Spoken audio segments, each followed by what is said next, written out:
Hello guys, this is Study with Flow back again with another video, and in this video we will talk on the PUBG, that how we can use our machine learning skills in PUBG. And in this video we will create a model which can predict the player finishing placement based on their final state. We download this dataset from kaggle.com and we will provide the link of that dataset.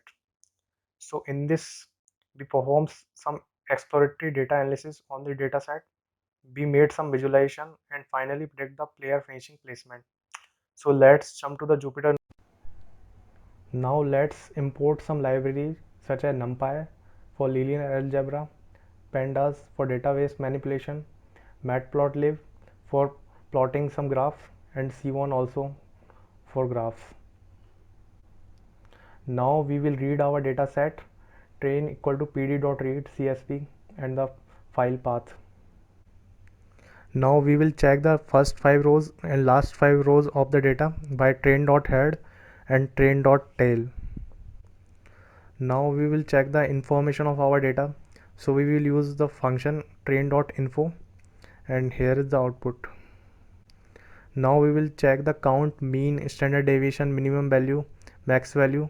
So we will use the describe function. So we will use train.describe and here is the output. Let's check if there are any missing data. So we make the object missing data equal to train is na dot sum dot to frame and the object missing data dot columns, and let's run this cell and check the output. Nice, it's look we don't have any missing value. That's perfect starting point of exploratory data analysis and for machine learning as well. Now we check the number of matches. So we will make object number matches equal to train.log and we will take the match id and count the unique values and then print, and here is the output. Now we will check the frequency of matches. So we will plot a bar plot by the help of C1 library. So here is the code: plt.figure fixed size ticks equal to m types dot values, x is equal to sns dot bar plot, x equal to type, y equal to count, and data equal to m types, and here is the x tick level and title. Now plt dot show. By running this cell you see the output. So the graph above shows that the most popular game modes are squad. Next I will aggregate all these individual types into 3 main categories: squad, duo, and solo. So we will make an object m underscore types 2 equal to train.lock, and we will take all values match type dot value counts 2 underscore frame. Now aggregated squads equal to m underscore types 2 dot log, and here are some values dot sum. Now aggregated duos and aggregated solo values. Now we will run this cell and here is the output. Here is the count of squad, duo, and solo matches. Now we will check the percentage of these matches by making a pie chart.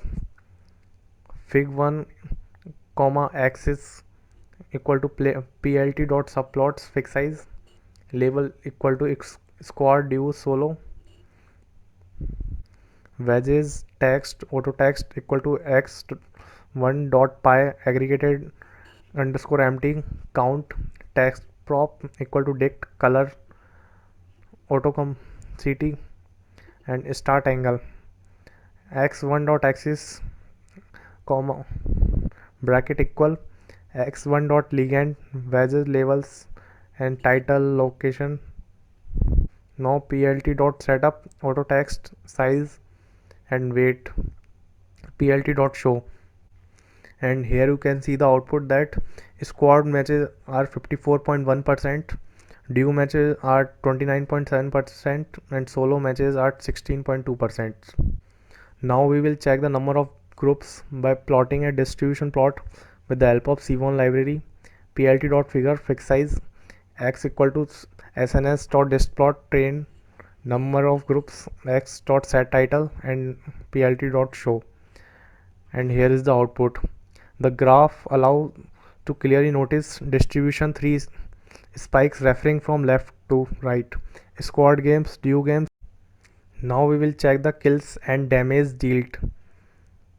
plt.figure fixed size 15.8, x1 equal to sns dot box plot, x level equal to kills, y equal to damage dealt, data equal to train, and x dot set title damage dealt versus number of kills, plt dot show. And here is the output. There is an obvious correlation between number of kills and damage dealt. We see also that there are some outliers more in the lower range. As the number of kills increases, number of outliers reduces. These players rather kill than bound enemies. The maximum kills is 72, which is much bigger than the vast majority of player scores. Now we will check the number of kills greater than 60 by this code, and by running this code we will see that 3 players are kill greater than 60 player. Now let's see at headshot statistics. This is the one of the most satisfying thing you can score during a game. Player without any headshot kills are filtered out. Headshot equal to train bracket headshot greater than 0, plt dot figure fixed size, sns dot count plot headshot bracket headshot dot sort values, print maximum number of headshot that are player scored. And here you can see the output. The maximum number of headshot that our player scored is 64. Now we will check the DVNO, down but not out. How many enemies DVNOs and average player scores. Headshot equal to train bracket train DVNOs greater than 0, plt dot figure fixed size, sns dot count plot headshot bracket DVNOs dot sort values, print mean number of DVNO that player. And here you can see the output that mean number of DVNOs that the player scored is 0.6578.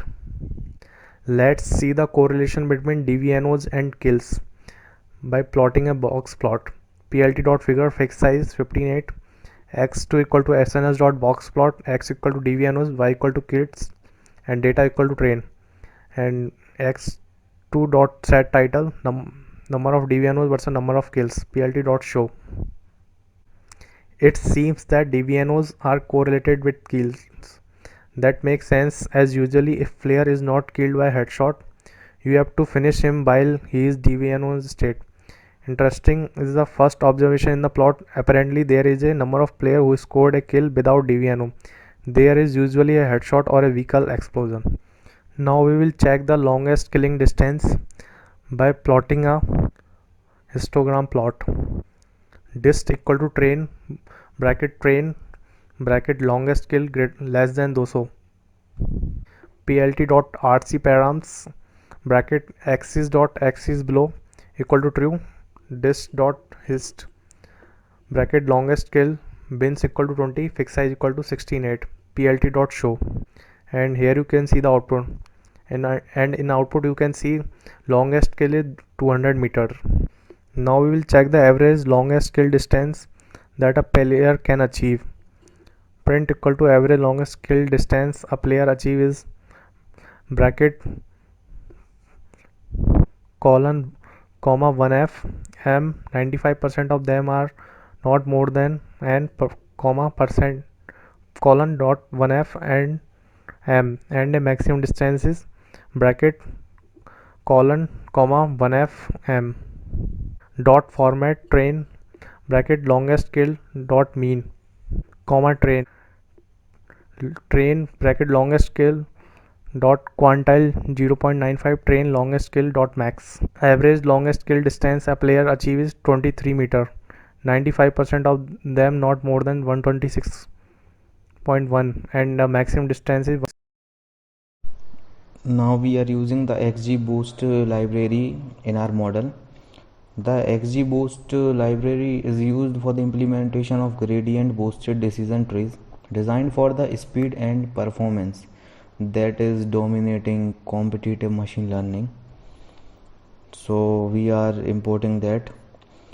import xgboost as xgb, and in the next line from sklearn.model selection we are importing train test split, and then from sklearn.preprocessing import normalizer, and then we are training this. As you can see, we are taking the attributes in x and y, taking win place perk attribute as in y, and then we are transforming this model, means we are fitting this model and putting this fit attribute into the transform object, and then transformer dot transform. We are running this code, and in the next cell we are assigning the data frame into the x object, and then we are running this and taking the train test split into the new cell. We are taking dtrain and dtest object and assigning the attributes into them, and training and test we are doing after that, and we are running this cell. And in the new cell we are taking some parameters eta, max depth, and the num class. Basically eta is used to prevent overfitting, and max depth is used to go for the maximum depth of the tree, and the num class is the number of distinct classes or classification problems, and the steps is the number of training iterations, and then we are training this with running the iterations for 2 steps. And then in the new cell we are plotting the features with their f scores. Fig x1 is equal to plt dot subplot fig size, which is equal to 8,15, and then xgb dot plot importance model ax equal to ax1, and then plt dot. So we are running this, and as you can see the output on the Jupyter notebook. Then we are finding the errors in this model. From sklearn.matrix import mean squared error we are calculating in this. Then model.predict dtest we are putting into the object threads, and then we are calculating the mean squared error from the y-test and best threads. Then we are running this cell as, and you can see the output as MSE mean square error, which is equals to 0.3184, which is very less, and it's a good output for the model. And you also try this model and analyze it